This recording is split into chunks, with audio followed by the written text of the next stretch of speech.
నమో భగవతే వాసుదేవాయ. శ్రీకృష్ణ పరమాత్మ అర్జునుడికి కురుక్షేత్ర రణరంగంలో కేవలం యుద్ధ తంత్రాన్ని మాత్రమే కాదు, ఈ సృష్టిని శాసించే కర్మ సిద్ధాంత రహస్యాలను కూడా బోధించారు. ఆత్మబంధువులారా, ఈ ప్రవచనంలో మీరు తెలుసుకోబోయే 4 పనులు మీ జీవితంలోని దారిద్ర్యాన్ని, దుఃఖాన్ని తక్షణమే పారద్రోలి అదృష్టాన్ని ఎలా తీసుకువస్తాయో వివరించబోతున్నాను. ఇందులో ఒకానొక పనిని మీరు ఎవరికీ చెప్పకుండా రహస్యంగా ఉంచాలి. ఆ రహస్యం ఏమిటో తెలిసినప్పుడు మీ జీవితం మరో మలుపు తిరుగుతుంది. ఇప్పుడు మనం ఆ పరమ పవిత్రమైన కథలోకి ప్రవేశిద్దాం. చాలా కాలం క్రితం తుంగభద్రానది తీరాన ధర్మపురి అనే ఒక సుందరమైన గ్రామముండేది. ఆ గ్రామంలో సోమదత్తుడు అనే ఒక సామాన్యుడు నివసించేవాడు. అతడు ఎంతో కష్టపడే స్వభావం కలవాడు. నిరంతరం దైవచింతనలో ఉండేవాడు. కాని అతని జీవితం మాత్రం నిత్యం సమస్యల వలయంలో చిక్కుకుని ఉండేది. ఇంట్లో కటిక దారిద్ర్యం, పండని పొలం, అనారోగ్యంతో బాధపడుతున్న భార్య, ఇలా ఒకదాని వెంట మరొకటి అతడిని వెంటాడుతూనే ఉన్నాయి. ఒకనాడు సోమదత్తుడు తన గ్రామ సమీపంలోని పురాతనమైన శివాలయం మెట్లమీద కూర్చుని కన్నీరు మున్నీరుగా విలపిస్తున్నాడు. ఓ కృష్ణ, ఓ పరమాత్మా, నేను ఏనాడు ఎవరికీ కీడు తలపెట్టలేదు కదా. అందరికీ సహాయం చేయాలనే తపన పడ్డాను. అయినా నాకే ఎందుకు ఈ కష్టాలు? కర్మ అంటే కేవలం మనం చేసే పనులే అని పెద్దలు చెబుతారు. మరి నేను మంచి పనులే చేస్తున్నాను కదా, నా ఫలితం ఎందుకు ఇలా ఉంది అని తనలో తాను కుమిలిపోసాగాడు. సరిగ్గా అదే సమయంలో ఆలయ ప్రాంగణంలోకి ఒక వృద్ధ సన్యాసి ప్రవేశించారు. ఆయన ముఖం సూర్యప్రకాశంలా మెరుస్తోంది. ఆయన కళ్లలో ఏదో తెలియని ప్రశాంతత, పెదవుల మీద చిరునవ్వు ఉన్నాయి. ఆయన పేరు మహాదేవయతి. ఆయన దేశ సంచారం చేస్తూ జానబోధ చేస్తుంటారు. విలపిస్తున్న సోమదత్తుడిని చూసి ఆయన మెల్లగా అతని వద్దకు నడిచి వెళ్లారు. నాయనా, నీ కన్నిటి చుక్కలకు కారణం నీ అజ్ఞానమా లేక నీ ఆవేదన అని గంభీరమైన స్వరంతో ప్రశ్నించారు. సోమదత్తుడు ఉలిక్కిపడి లేచి ఆ సన్యాసి పాదాలకు నమస్కరించాడు. స్వామీ, నా బాధను వర్ణించడానికి మాటలు చాలవు. నేను పుట్టినప్పటి నుండి ధర్మాన్నే నమ్మాను. కాని ఈనాడు నా పరిస్థితి అత్యంత దయనీయంగా ఉంది. కర్మ సిద్ధాంతం అంటే ఏమిటి? నేను చేసిన పుణ్యం ఏమైంది అని అడిగాడు. మహాదేవ యతి ఒక మర్రి చెట్టు నీడన కూర్చుని సోమదత్తుడిని కూడా తన పక్కన కూర్చోమని సైగ చేశారు. సోమదత్త, కర్మ అంటే కేవలం నీ చేతులు చేసే పనులు మాత్రమే అనుకుంటే అది నీ పొరపాటే. కర్మ అనేది ఒక మహాసముద్రం. నీ చేతులు చేసే పని ఒక అల అయితే, నీ మనసులో పుట్టే ఆలోచన ఆ సముద్రపు లోతుల్లో ఉండే ప్రవాహం వంటిది. చాలామంది పైన మంచి పనులు చేస్తూ లోపల అసూయ, ద్వేషం, స్వార్థంతో నిండి ఉంటారు. అప్పుడు ఆ పైన చేసే మంచి పని కంటే లోపల ఉండే చెడు ఆలోచనకే శక్తి ఎక్కువ ఉంటుంది. అందుకే కర్మ ఫలితం నీకు ప్రతికూలంగా మారుతోంది. శ్రీకృష్ణుడు భగవద్గీతలో చెప్పిన ఒక రహస్యముంది. తక్షణమే ఫలితాన్ని ఇచ్చే 4 కార్యములు ఉన్నాయి. అవి చేసే విధానం తెలిస్తే నీ తలరాత ఈ క్షణమే మారుతుంది అని వివరించారు. సోమదత్తుడు ఆసక్తిగా వినసాగాడు. ఆ అడవిలోని పక్షుల కిలకిల రావాలు, ప్రవహిస్తున్న నది గలగలలు ఆ మాటలకు సాక్ష్యంగా నిలిచినట్లు అనిపించింది. మహాదేవ యతి కొనసాగించారు. మొదటిది క్షమాపణ. ఇది వినడానికి చాలా సులభంగా అనిపిస్తుంది కాని ఆచరించడం అత్యంత కఠినం. నీకు అపకారం చేసిన వ్యక్తిని మనస్ఫూర్తిగా క్షమించడం ద్వారా నువ్వు నీ ఆత్మపై ఉన్న ఒక పెద్ద భారమును తొలగించుకుంటావు. ఎప్పుడైతే నువ్వు పగను వదిలేస్తావో అప్పుడే దైవకృప నీలోకి ప్రవేశించడానికి దారి ఏర్పడుతుంది. ఈ క్షమాగుణం కేవలం ఇతరుల కోసమే కాదు, నీ అంతరాత్మ ప్రశాంతత కోసం కూడా. సోమదత్తుడికి తన జీవితంలో తనను మోసం చేసిన వ్యక్తులు గుర్తొచ్చారు. వారిపై ఉన్న కోపం అతని రక్తంలో వేడిని పుట్టించింది. కాని యతి మాటలు వింటుంటే ఆ కోపం మెల్లగా కరిగిపోతున్నట్లు అనిపించింది. సోమదత్తుడు అడిగాడు, స్వామీ, క్షమించడం వల్ల కర్మ ఎలా మారుతుంది? దానికి ఆ యతి నవ్వి, ఒక పాత్ర నిండా మురికి నీరు ఉంటే అందులో గంగాజలాన్ని పోయలేము కదా. అలాగే నీ మనసులో పగ, ప్రతీకారం అనే మురికి నీరు ఉన్నంతకాలం భగవంతుడి అనుగ్రహం అనే అమృతం అందులో నిలవదు. అందుకే నీ కర్మ ఫలితం మారాలంటే మొదట పాత్రను శుభ్రం చేయాలి. ఇక రెండోది నిజాయితీ. ఇది కేవలం అబద్ధాలు చెప్పకపోవడం మాత్రమే కాదు, నీ ఆలోచనల్లో, నీ ఆశయాల్లో స్పష్టత కలిగి ఉండటం. నీవు చేసే ప్రతి పనిలో భగవంతుడు నీతోనే ఉన్నాడని భావించి చేయడం. సోమదత్త, కర్మ అంటే ఒక విత్తనం లాంటిది. నువ్వు ఏ విత్తనం నాటితే అదే చెట్టు మొలుస్తుంది. నీవు ఇతరులను వంచిస్తూ తనకు మేలు జరగాలని కోరుకుంటే అది ప్రకృతి ధర్మానికి విరుద్ధం. ఆ మాటలు వింటున్న సోమదత్తుడికి తన గతంలో తను తెలియక చేసిన చిన్న చిన్న పొరపాట్లు స్ఫురణకు వచ్చాయి. ఆ సాయంకాలపు ఎండ సోమదత్తుడి ముఖంపై పడుతుంటే అతనిలో ఏదో మార్పు మొదలైనట్లు కనిపించింది. ఆశ్రమం చుట్టూ ఉన్న పరిసరాలు మెల్లగా సంధ్యాకాలపు రంగులను అద్దుకుంటున్నాయి. ఆకాశంలో సూర్యుడు తన కిరణాలను ఉపసంహరించుకుంటూ పశ్చిమ దిశలో కుంకుమ వర్ణాన్ని పులుముతున్నాడు. పక్షులు తమ గూళ్లకు చేరుకుంటూ చేసే కిలకిల రావాలు, దూరంగా వినిపిస్తున్న గోవుల అంబా నాదాలు ఆ ప్రాంతానికి ఒక అలౌకిక ప్రశాంతతను చేకూర్చాయి. సోమదత్తుడు మహాదేవ యతి పాదాల చెంత కూర్చుని ఆయన ముఖ వర్చస్సును చూస్తూ మైమరిచిపోయాడు. స్వామీ, నిజాయితీ గురించి మీరు చెబుతుంటే నా మనసులోని చీకటి పొరలు విడిపోతున్నట్లు అనిపిస్తోంది. కాని ఈ లోకంలో అందరూ అబద్ధాలతో, మోసాలతో పైకి వస్తుంటే నిజాయితీగా ఉండే నాలాంటివారు ఎందుకు కష్టాల పాలవుతున్నారు అని వినమ్రంగా ప్రశ్నించాడు. యతి చిరునవ్వు నవ్వి తన కమండలంలోని నీటిని కొంచెం తాగారు.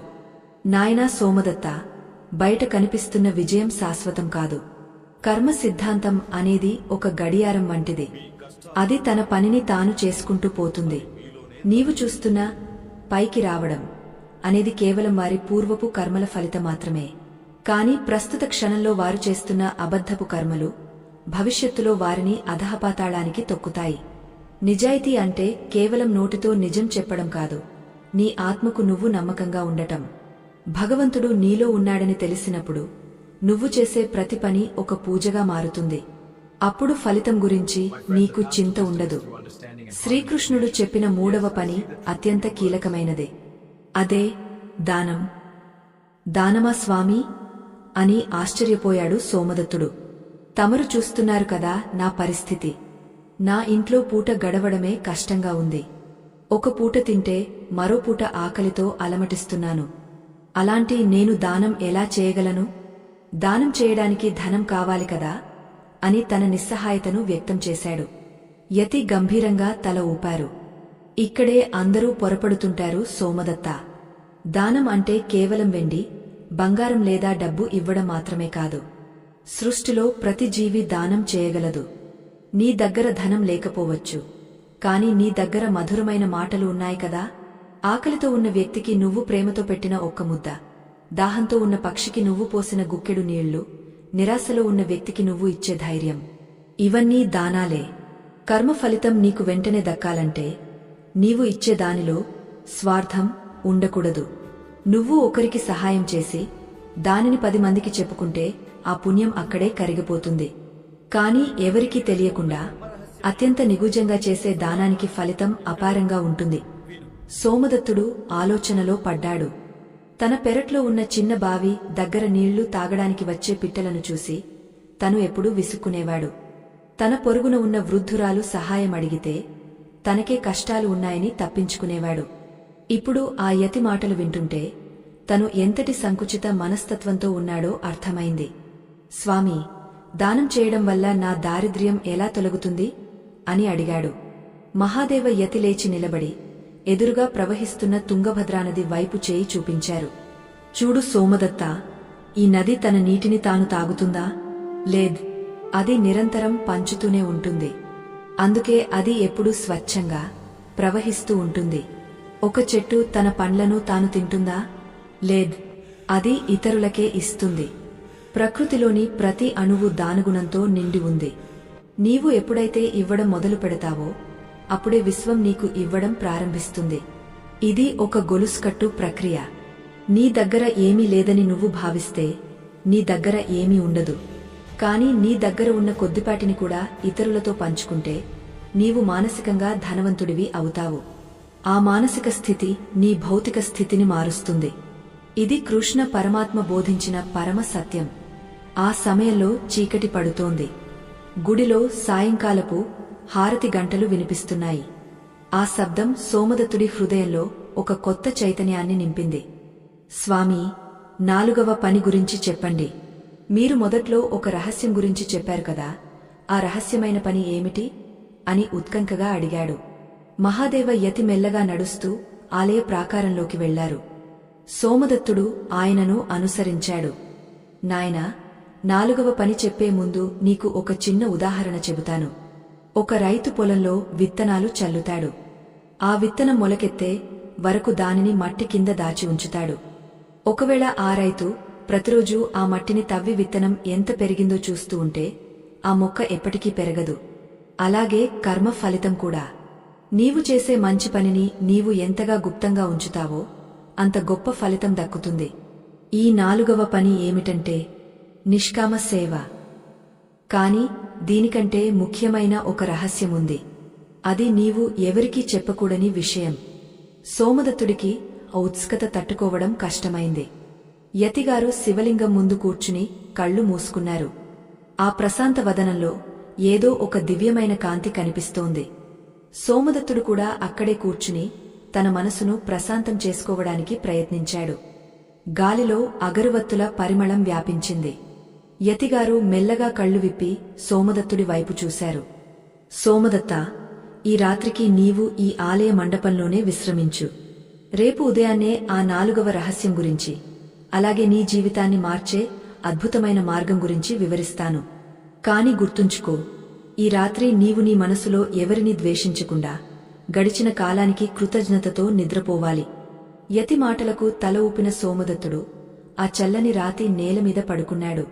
ఎప్పుడూ లేని విధంగా అతని మనసు ఎంతో తేలికగా ఉంది.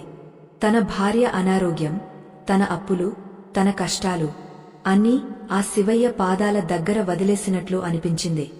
ఆ గాయనిద్రలో అతడికి ఒక అద్భుతమైన కల వచ్చింది. ఆ కలలో ఒక నల్లని బాలుడు చేతిలో మురళి పట్టుకుని నవ్వుతూ తన వైపు నడుచుకుంటూ వస్తున్నాడు. ఆ బాలుడి కళ్లలో అనంతమైన ప్రేమ ఉంది. సోమదత్తుడు ఆ పాదాలను తాకాలని ప్రయత్నిస్తుండగా ఆ బాలుడు మాయమైపోయాడు.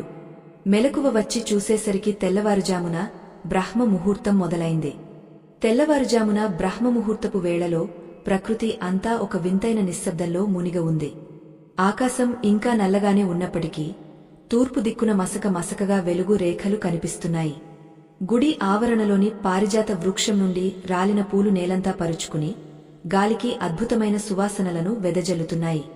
సోమదత్తుడు కళ్ళు విప్పేసరికి తన హృదయం ఎప్పుడూ లేనంత ప్రశాంతంగా ఉండటం గమనించాడు. రాత్రి వచ్చిన ఆ నల్లనయ్య కల అతనికి ఒక కొత్త ఆశను, ఉత్సాహాన్ని ఇచ్చింది.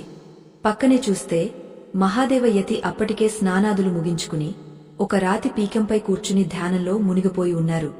ఆయన ముఖం చుట్టూ ఒక దివ్యమైన కాంతి వలయం ఉన్నట్లు సోమదత్తుడికి అనిపించింది. కాసేపటికి యతి కళ్ళు తెరిచారు. సోమదత్తుడు వెంటనే వెళ్లి ఆయన పాదాలకు ప్రణామం చేశాడు. స్వామీ, ఈ రాత్రి నాకు ఒక అద్భుతమైన స్వప్నం వచ్చింది. ఒక చిన్న బాలుడు చేతిలో మురళి పట్టుకుని నన్ను చూసి నవ్వాడు. ఆ నవ్వులో ఏదో మంత్రమున్నట్లుంది స్వామీ, నా బాధలన్నీ మర్చిపోయాను అని ఉద్వేగంతో చెప్పాడు.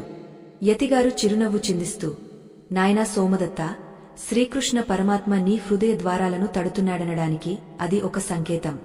నీవు చేసిన పుణ్యకర్మల ఫలం అనుభవానికి వచ్చే సమయం ఆసన్నమైంది. కాని ఆ ఫలం నీకు పూర్తిగా అందాలంటే నిన్న నేను చెప్పిన ఆ 4 కార్యాలను నీవు నీ జీవితంలో అన్వయించుకోవాలి అన్నారు. సరిగ్గా అదే సమయంలో ఆలయ ప్రాంగణంలోకి ఒక పల్లకీ ప్రవేశించింది. అందులో నుండి ధనంజయ అనే ఒక ధనవంతుడైన వర్తకుడు దిగాడు. ఆ ధనంజయ మరెవరో కాదు, కొన్నేళ్ల క్రితం సోమదత్తుడిని అన్యాయంగా మోసం చేసి అతనికున్న కొద్దిపాటి పొలాన్ని లాక్కున్న వ్యక్తి. అతడిని చూడగానే సోమదత్తుడి రక్తంలో ఒక నిప్పు కణం మెరిసింది. పాత గాయాలు మళ్లీ రేగాయి. కళ్లలో కోపం తన్నుకొచ్చింది. చేతులు ముష్టిఘాతాలుగా మారాయి. ఆ ధనవంతుడు గర్వంగా నడుస్తూ గుడిలోకి వెళ్తున్నాడు. మహాదేవ యతి ఇదంతా గమనిస్తూనే ఉన్నారు. ఆయన సోమదత్తుడి భుజంపై చేయి వేసి, సోమదత్తా, ఇప్పుడే నీ మొదటి పరీక్ష మొదలైంది. నేను చెప్పిన క్షమాపణ అనే ఆయుధాన్ని వాడటానికి ఇది సరైన సమయం. ఆ వ్యక్తిపై కోపం నీ లోపల నిప్పును రాజేస్తోంది. ఆ నిప్పు నిన్నే దహిస్తుంది తప్ప అతడిని కాదు. కర్మ సిద్ధాంతం ప్రకారం నీవు అతడిని మనస్ఫూర్తిగా క్షమించిన క్షణమే అతని వల్ల నీకు జరిగిన నష్టం తాలూకు పాపభారం నీ నుండి తొలగిపోతుంది అని మెల్లగా చెప్పారు. సోమదత్తుడు దీర్ఘంగా శ్వాస తీసుకున్నాడు. తన మనసులో చెలరేగుతున్న తుఫానును అణుచుకోవడానికి ప్రయత్నించాడు.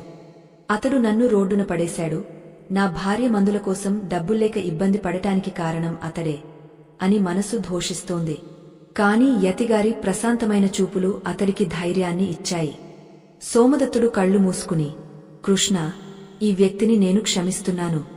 అతని వల్ల నాకు జరిగిన అన్యాయాన్ని నీకే వదిలేస్తున్నాను అని మనసులోనే అనుకున్నాడు. ఆశ్చర్యకరంగా మరుక్షణమే అతని గుండెలోని భారం దిగిపోయింది. ఎదురుగా ఉన్న ధనంజయ వైపు చూసినప్పుడు అతనికి కోపం బదులు జాలి కలిగింది. ఆ ధనవంతుడు ఎంత డబ్బు ఉన్నా ఏదో తెలియని ఆందోళనతో, భయంతో అటు ఇటు దిక్కులు చూస్తున్నట్లు సోమదత్తుడికి అర్థమైంది. అప్పుడు మహాదేవయ్యతి మళ్లీ ప్రసంగించడం మొదలుపెట్టారు. ఆత్మబంధువులారా, లోకల్లో చాలామంది దానం అంటే కేవలం తమ దగ్గర మిగిలిపోయిన దానిని ఇవ్వడం అనుకుంటారు. కాని నిజమైన దానం అది కాదు. నీకు అవసరమైన దానిని కూడా ఇతరుల కోసం త్యాగం చేయడమే గొప్ప కర్మ. దీనినే శ్రీకృష్ణుడు అన్నదానం మరియు జానదానం అని వర్ణించాడు. ఇప్పుడు ఈ 3వ సూత్రాన్ని ఆచరించడానికి నీకు ఒక అవకాశం వస్తుంది, సిద్ధంగా ఉండు అన్నారు. అలా అంటుండగానే గుడి మెట్ల దగ్గర ఒక ముసలి అవ్వ ఆకలితో అలమటిస్తూ కూలబడిపోయింది. ఆమె కళ్ళు తిరిగ పడిపోయే స్థితిలో ఉంది. సోమదత్తుడు తన దగ్గర ఉన్న ఒక్కగానొక్క రొట్టె ముక్కను చూసుకున్నాడు. అది అతను మధ్యాహ్నం కోసం దాచుకున్నదే. కాని ఆ యతి మాటలు గుర్తుకొచ్చి ఏమాత్రం ఆలోచించకుండా అవ్వ దగ్గరకు వెళ్లి తన దగ్గరున్న నీళ్లు తాపించి ఆ రొట్టె ముక్కను ఆమెకు తినిపించాడు. ఆ వృద్ధురాలి కళ్లలో కనిపించిన కృతజ్ఞత 1000 యజ్ఞాలు చేసినంత పుణ్యాన్ని సోమదత్తుడికి ఇచ్చింది. ఆ సమయంలోనే అక్కడ ఒక వింత జరిగింది. ఆలయంలో నుండి వస్తున్న ధనంజయ సోమదత్తుడిని చూసి ఆగపోయాడు. అతని కళ్లలో గర్వం పోయి ఒక రకమైన పశ్చాత్తాపం కనిపించింది. అతడు సోమదత్తుడి దగ్గరకు వచ్చి, సోమదత్తా, నిన్ను చూడగానే నా మనసులో ఏదో తెలియని కలవరం మొదలైంది. గడిచిన కాలంలో నేను నీకు చేసిన అన్యాయం నా నిద్రను దూరం చేస్తోంది. నీ పొలాన్ని నేను తిరిగి ఇచ్చేయడమే కాదు, దానికి బదులుగా ఈ 1000 బంగారు నాణేలను కూడా తీసుకో అంటూ ఒక సంచిని అతని ముందు పెట్టాడు. సోమదత్తుడు నిశ్చేష్టుడైపోయాడు. కేవలం ఒక క్షమాపణ, ఒక చిన్న దానం తన కర్మను ఇంత త్వరగా మారుస్తాయని అతను ఊహించలేదు. మహాదేవ యతి నవ్వుతూ దగ్గరకు వచ్చారు. చూసావా సోమదత్తా, కర్మ సిద్ధాంతం ఎంత వేగంగా పనిచేస్తుందో. నీవు ద్వేషాన్ని వదిలి క్షమించినప్పుడు నీ కర్మలోని అడ్డంకులు తొలగిపోయాయి. నీవు ఆకలితో ఉన్న ప్రాణికి దానం చేసినప్పుడు సృష్టి నీకు తిరిగి ఇవ్వడం ప్రారంభించింది. ఇది కేవలం ప్రారంభం మాత్రమే. ఇప్పుడు నీవు ఆ 4వ రహస్యం తెలుసుకోవడానికి అర్హుడవు. ఈ రహస్యం నీవు ఎవరికీ చెప్పకూడదు. ఇది నీకు ఆ పరమాత్మకు మధ్య ఉన్న అనుబంధం. దీనిని రహస్యంగా ఉంచినప్పుడే దీని శక్తి అపారంగా ఉంటుంది అని ఆయన గంభీరంగా చెప్పారు. ఆ రహస్యం ఏమిటో వినడానికి సోమదత్తుడు తన సర్వశక్తులను కేంద్రీకరించి సిద్ధమయ్యాడు. ఆకాశంలో సూర్యుడు ఇప్పుడు పూర్తిగా ఉదయించి లోకాన్ని వెలుగులతో నింపేస్తున్నాడు. సూర్య భగవానుడు తన సహస్ర కిరణాలతో ధర్మపురి గ్రామ ప్రాంతాన్ని పునీతం చేస్తున్నాడు. ఆలయ గోపురం మీద ఉన్న స్వర్ణ కలశం ఆ వెలుగులో మెరిసిపోతుంటే చుట్టూ ఉన్న చెట్లపై పక్షులు వేద మంత్రాల వలె రాగాలను ఆలపిస్తున్నాయి. సోమదత్తుడు తన చేతిలోని బంగారు నాణేల సంచిని చూసి ఒక క్షణం ఆశ్చర్యపోయాడు. కాని మరుక్షణమే అతనికి ఆ సంచి కంటే మహాదేవ యతి చెప్పబోయే ఆ 4వ రహస్యంపైనే ఎక్కువ మక్కువ కలిగింది. భౌతిక సంపద తాత్కాలికమని, ఆత్మ సంపద మాత్రమే శాశ్వతమని అతనికి అర్థం కాసాగింది. మహాదేవ యతి మెల్లగా లేచి ఆలయ వెనుక భాగంలో ఉన్న పవిత్రమైన కోనేరు వైపు నడిచారు.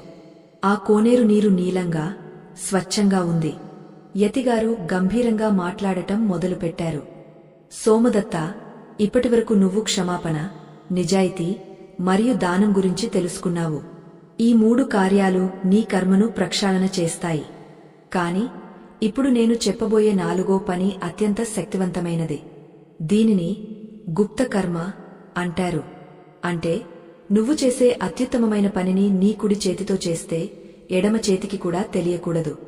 ఈ ప్రపంచంలో చాలామంది పుణ్యం కోసం పనులు చేస్తారు, కాని ఆ పని చేసిన వెంటనే 10 మందికి చెప్పుకుంటారు. అలా చెప్పుకోవడం వల్ల ఆ కర్మ ద్వారా లభించే శక్తి అహంకారంగా మారిపోతుంది.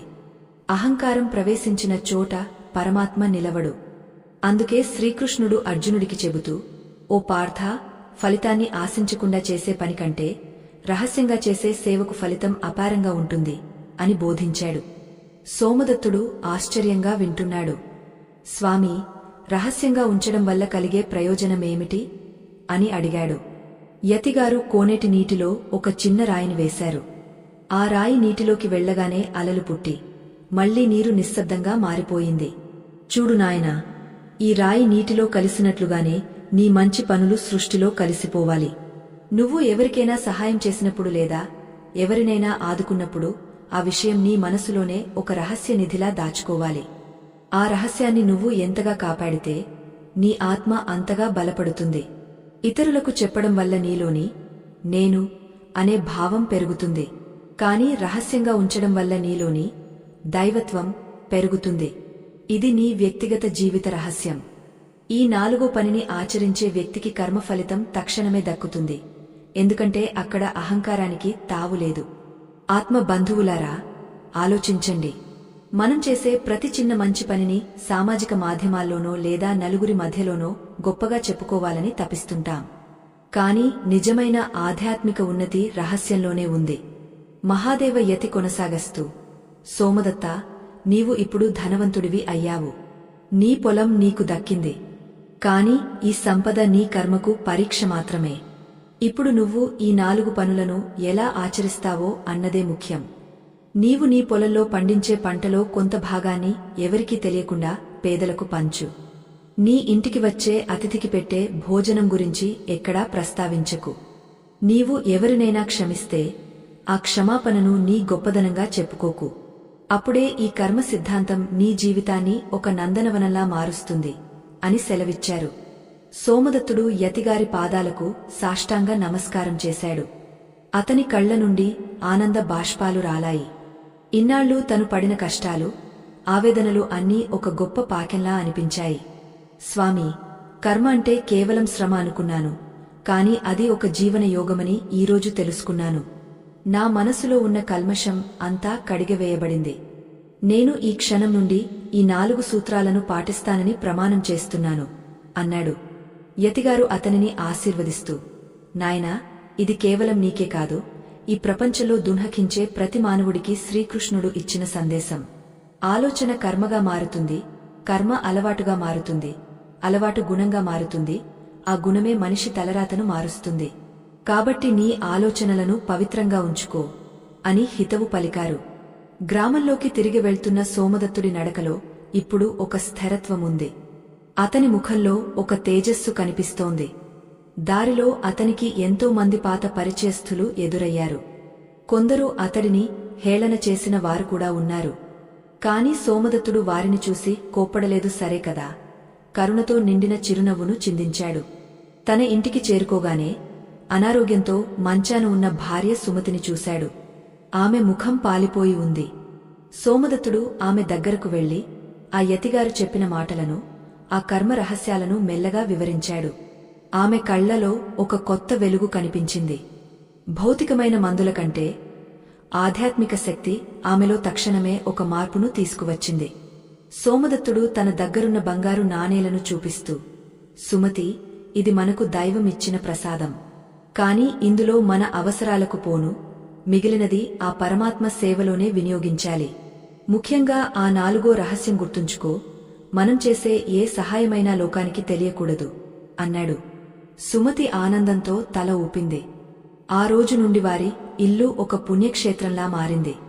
సోమదత్తుడు పొలానికి వెళ్లి కష్టపడేవాడు. కాని ఆ కష్టం వెనుక ఒక ప్రార్థన ఉండేది. అతను పండించిన పంటలో అధిక భాగం రహస్యంగా గ్రామంలోని అనాథలకు, వృద్ధులకు చేరేది. ఎవరికీ తెలియదు ఆహారం ఎక్కడి నుండి వస్తుందో. కాని ఆ ఊరి జనమాత్రం దేవుడే మమ్మల్ని కాపాడుతున్నాడు అని నమ్ముతుండేవారు. కాలం వేగంగా గడిచిపోతోంది. సోమదత్తుడి జీవితం రోజురోజుకు సుసంపన్నం అవుతోంది. అయితే ఒకనాడు గ్రామంలో ఒక వింత సమస్య ఎదురైంది. ఆ గ్రామ పెద్ద, అహంకారి అయిన భూపతి సోమదత్తుడి ఎదుగుదలను చూసి ఓర్వలేకపోయాడు. సోమదత్తుడి దగ్గర ఇంత డబ్బు ఎక్కడి నుండి వస్తోంది? అతను రహస్యంగా ఏమైనా దొంగతనాలు చేస్తున్నాడా అని అనుమానం పెంచుకున్నాడు. భూపతి తన అనుచరులతో కలిసి సోమదత్తుడిని ఇబ్బంది పెట్టాలని పథకం వేశాడు. ఒక సాయంత్రం వేళ సోమదత్తుడు తన పని ముగించుకుని వస్తుండగా భూపతి అతనిని అడ్డగించి, సోమదత్త, నీ రహస్యం ఏమిటో మాకు తెలియాలి. నువ్వు ప్రతిరోజూ రాత్రి పూట ఎక్కడికి వెళ్తున్నావు? ఆ సంచిలో ఏం తీసుకెళ్తున్నావు? అని గర్జించాడు. సోమదత్తుడు ప్రశాంతంగా నిలబడ్డాడు. అతని మనసులో యతిగారి మాటలు ప్రతిధ్వనిస్తున్నాయి. గ్రామకూడలిలో సూర్యాస్తమయ ఛాయలు మెల్లగా అలుముకుంటున్నాయి. ఆకాశం నారింజ మరియు ఊదా రంగుల కలబోతగా మారి ఒక అద్భుతమైన దృశ్యాన్ని ఆవిష్కరిస్తోంది. అప్పటివరకు తన పొలంలో కష్టపడి అలసటతో తిరిగి వస్తున్న సోమదత్తుడిని భూపతి అడ్డగించడంతో అక్కడ ఒక నిశ్శబ్దం ఆవరించింది. భూపతి ఆ గ్రామానికి పెద్ద. గర్వం అతని నడకలోనూ మాటలోనూ స్పష్టంగా కనిపిస్తుంది. అతని వెనుక ఉన్న అనుచరులు సోమదత్తుడిని చుట్టుముట్టారు. గ్రామంలోని ఇతర ప్రజలు కూడా ఏం జరుగుతుందోనన్న కుతూహలంతో దూరంగా నిలబడి గమనిస్తున్నారు. సోమదత్తుడి భుజంపై ఒక పాత సంచి ఉంది. అందులో అతను ఎవరికీ తెలియకుండా తీసుకువెళ్తున్న కొన్ని వస్తువులు ఉన్నాయి. సోమదత్త, నా ప్రశ్నకు సమాధానం చెప్పకుండా అలా మౌనంగా ఉంటే కుదరదు. నీ దగ్గర హఠాత్తుగా ఇంత ధనం ఎక్కడి నుండి వచ్చింది? నీవు ప్రతిరోజు రాత్రి వేళల్లో ఈ సంచిలతో ఎక్కడికి వెళ్తున్నావు? ఎవరికి ఏమని చెబుతున్నావు? అని భూపతి గర్జిస్తూ అడిగాడు. సోమదత్తుడు నెమ్మదిగా కళ్ళు ఎత్తి భూపతి వైపు చూశాడు. అతని కళ్లలో భయం లేదు, కేవలం ఒక రకమైన ప్రశాంతత ఉంది. మహాదేవ యతిగారు చెప్పిన 4వ రహస్యం అతని మనసులో మెదులుతోంది. గుప్తకర్మ.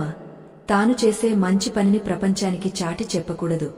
ఒకవేళ ఇప్పుడు తను ఆ సంచిలోని ఆహారాన్ని పేదలకు పంచుతున్నానని చెబితే తన అహంకారం సంతృప్తి చెందుతుందేమో కాని ఆ కర్మకు ఉన్న పవిత్రత పోతుంది.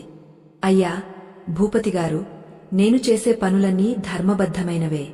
భగవంతుడి అనుగ్రహం వల్ల నాకు దక్కిన దానిని నేను వినియోగించుకుంటున్నాను. ఇందులో ఎటువంటి మోసం లేదు అని సోమదత్తుడు వినమ్రంగా సమాధానమిచ్చాడు. కాని భూపతికి ఆ సమాధానం నచ్చలేదు. చూసారా ప్రజలారా, వీడు ఏదో రహస్యం దాస్తున్నాడు. మన గ్రామంలో ఎవరైనా ధనవంతులైతే అది నా దృష్టికి రావాలి. వీడు దొంగతనం చేస్తున్నాడని నా అనుమానం. ఆ సంచిని కింద పడే అని ఆజ్ఞాపించాడు. సోమదత్తుడు సంకోచించాడు. ఆ సంచిలో ఒక పేద విధవ కోసం తను పట్టుకెళ్తున్న బియ్యం, పప్పులు ఉన్నాయి. అది బయటపడితే ఆ సహాయం పొందే ఆవిడ గౌరవానికి భంగం కలుగుతుంది.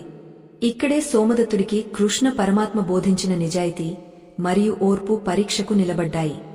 ఆత్మబంధువులారా, మన జీవితంలో కూడా ఇలాంటి పరీక్షలు ఎదురవుతూనే ఉంటాయి. మనం మంచి మార్గంలో వెళ్తున్నప్పుడు సమాజం మనల్ని అనుమానిస్తుంది, అవమానిస్తుంది. అప్పుడు మనం మన లక్ష్యం నుండి పక్కకు తప్పుకోకూడదు. ఈ కథ మీకు నచ్చుతున్నట్లయితే దయచేసి ఈ వీడియోను లైక్ చేయండి. ఇది మాకు ఎంతో ప్రోత్సాహాన్ని ఇస్తుంది. సోమదత్తుడు ప్రశాంతంగా ఊపిరి పీల్చుకుని, భూపతిగారు, మీరు అడిగినట్లుగా నేను ఈ సంచిని చూపించగలను. కాని ఇతరుల ఆత్మగౌరవాన్ని కాపాడటం కూడా నా ధర్మం. నామీద మీకు నమ్మకం లేకపోతే నన్ను శిక్షించండి, కాని నన్ను నా దారిలో వెళ్లనివ్వండి అన్నాడు. భూపతి కోపంతో ఊగపోతూ సోమదత్తుడిని నెట్టేయబోయాడు. సరిగ్గా అదే సమయంలో ఆ గ్రామ వీధిగుండా మహాదేవ యతిగారు నడుచుకుంటూ వచ్చారు. ఆయన రాకతో అక్కడి వాతావరణం ఒక్కసారిగా మారిపోయింది. అందరూ గౌరవంతో ఆయనకు దారి ఇచ్చారు. యతిగారు భూపతి వైపు ఒకసారి తీక్షణంగా చూశారు. భూపతి, అధికారం అనేది ఇతరులను అణగదొక్కడానికి కాదు, వారిని రక్షించడానికి ఉండాలి. సోమదత్తుడు చేస్తున్నది ఏమిటో తెలుసుకోవాలనే నీ కుతూహలం కేవలం నీ అహంకారం నుండి పుట్టింది. ఒక వ్యక్తి తన పుణ్యాన్ని రహస్యంగా దాచుకోవాలని చూస్తున్నప్పుడు దానిని బయటపెట్టమని కోరడం పాపం అవుతుంది. కర్మ సిద్ధాంతం ప్రకారం నువ్వు ఈరోజు చేసే ఈ అపరాధం రేపు నీ పతనానికి దారితీయవచ్చు. సోమదత్తుడి సంచిలో ఏముందో నీకు అనవసరం, అతని నడవడికలో ఏముందో గమనించు అని గంభీరంగా చెప్పారు. ఆ మాటలకు భూపతి ఒక్కసారిగా నీరుగారిపోయాడు. యతిగారి వాగ్ధాటి ముందు అతను నిలబడలేకపోయాడు. యతిగారు సోమదత్తుడి వైపు తిరిగి, నాయనా, నీవు నీ ధర్మాన్ని పాటించావు. నిశ్శబ్దంగా ఉండటం కూడా ఒక గొప్ప కర్మయే. ఎప్పుడైతే మనం మన నిందలను భరిస్తూ కూడా మన మంచిని వదులుకోమో అప్పుడే పరమాత్మ మనకు తోడుగా ఉంటాడు. నీవు చేసే ఈ 4 పనులు క్షమ, నిజాయితీ, దానం మరియు రహస్య సేవ నిన్ను ఈ లోకంలోనే కాదు పరలోకంలో కూడా ఉన్నతుడిని చేస్తాయి అని దీవించారు. భూపతి తలదించుకుని అక్కడి నుండి వెనుదిరిగాడు. గ్రామస్థులందరూ సోమదత్తుడి వైపు గౌరవంతో చూడసాగారు. సోమదత్తుడు యతిగారికి కృతజ్ఞతలు చెప్పుకుని తన మార్గంలో ముందుకు సాగాడు. ఆ రాత్రి అతను 3 పేద కుటుంబాలకు ఎవరికీ తెలియకుండా ఆహారాన్ని అందించాడు. ఆ పని చేస్తున్నప్పుడు అతని మనసులో కలిగిన తృప్తి అతను పొందిన 1000 బంగారు నాణేల కంటే మిన్నగా ఉంది. తన ఇంటికి చేరుకున్నాక భార్య సుమతి ఎదురుచూస్తూ ఉంది. ఆమె ఆరోగ్యం ఇప్పుడు చాలా మెరుగుపడింది. ఏమండి, ఈరోజు మీ ముఖంలో ఏదో తెలియని ప్రకాశం కనిపిస్తోంది అని ఆమె అన్నప్పుడు సోమదత్తుడు కేవలం చిరునవ్వు నవ్వి, అంతా ఆ కృష్ణయ్య దయ సుమతి అన్నాడు. కర్మ అంటే కేవలం శారీరక శ్రమ కాదు, అది ఒక మానసిక స్థితి అని సోమదత్తుడు పూర్తిస్థాయిలో అవగతం చేసుకున్నాడు. ఒక వ్యక్తి తన ఆలోచనలను నియంత్రించుకుంటే అతని కర్మలు పవిత్రమవుతాయి. పవిత్రమైన కర్మలు సత్ఫలితాలను త్వరగా ఇస్తాయి. ఆ రాత్రి సోమదత్తుడు పడుకున్నప్పుడు మళ్లీ ఆ మురళీధరుని వేణుగానం వినిపిస్తున్నట్లు అనిపించింది. ఆ సంగీతం అతని ఆత్మను పరమాత్మతో అనుసంధానం చేస్తోంది. లోకంలో ఎన్ని కష్టాలు ఎదురైనా ధర్మాన్ని వీడని వాడికి దైవం తోడుగా ఉంటాడనే నమ్మకం అతనిలో బలపడింది. చుట్టూ ఉన్న చీకటిని చీల్చుకుంటూ చంద్రుని వెన్నెల అతని గదిలోకి ప్రవేశించి ఆ దంపతులపై శాంతిని కురిపిస్తోంది. ఆకాశంలో తెల్లవారుజామున ఉదయించిన చందమామ మెల్లగా అస్తమిస్తుండగా ఊరి పొలిమేరల్లో ఉన్న చెట్లు వెన్నెల వెలుగులను వదిలి మంచు బిందువులను ఆహ్వానిస్తున్నాయి. ధర్మపురి గ్రామస్థులు తమ దైనందిన కృత్యాల్లో మునిగిపోతుంటే సోమదత్తుడి ఇంట్లో మాత్రం ఒక వింతైన ప్రశాంతత రాజ్యమేలుతోంది. అతని భార్య సుమతి ఇప్పుడు పూర్తిగా కోలుకుంది. ఆమె ముఖంలో గతంలో ఉన్న పాలిపోయిన ఛాయలు పోయి ఒక దివ్యమైన కళ కనిపిస్తోంది. సోమదత్తుడు పెరట్లోని బావి దగ్గర స్నానం ముగించుకుని తులసి కోట ముందు దీపం వెలిగిస్తున్న సుమతిని చూసి మురిసిపోయాడు. సుమతి, ఆ మహాదేవ యతిగారు మన జీవితంలోకి రాకముందు మనం ఎంతటి చీకటిలో ఉన్నామో గుర్తుంది కదా అని సోమదత్తుడు అడిగాడు. సుమతి దీపాన్ని సరిచేస్తూ, నిజమేనండి. కర్మ అంటే ఏదో మునుపటి జన్మలో చేసిన పాపమని, దానిని మనం అనుభవించాల్సిందే అని మనం కుమిలిపోయేవాళ్లం. కాని కర్మ అంటే మనం ఇప్పుడు చేసే పనులు, మన మనసులో పుట్టే ఆలోచనలు అని ఆ స్వామి చెప్పాక నా జీవితం పట్ల నా దృక్పథమే మారిపోయింది. ముఖ్యంగా నిజాయితీ అనే సూత్రం నా మనసును ఎంతగానో ప్రభావితం చేసింది అని సమాధానమిచ్చింది. సోమదత్తుడు ఆ అరుగుమీద కూర్చుని లోతుగా ఆలోచించసాగాడు. నిజమే సుమతి, నిజాయితీ అంటే కేవలం అబద్ధాలు చెప్పకపోవడం మాత్రమే కాదు, మన అంతరాత్మకు మనం సమాధానం చెప్పుకోగలిగేలా ఉండటం.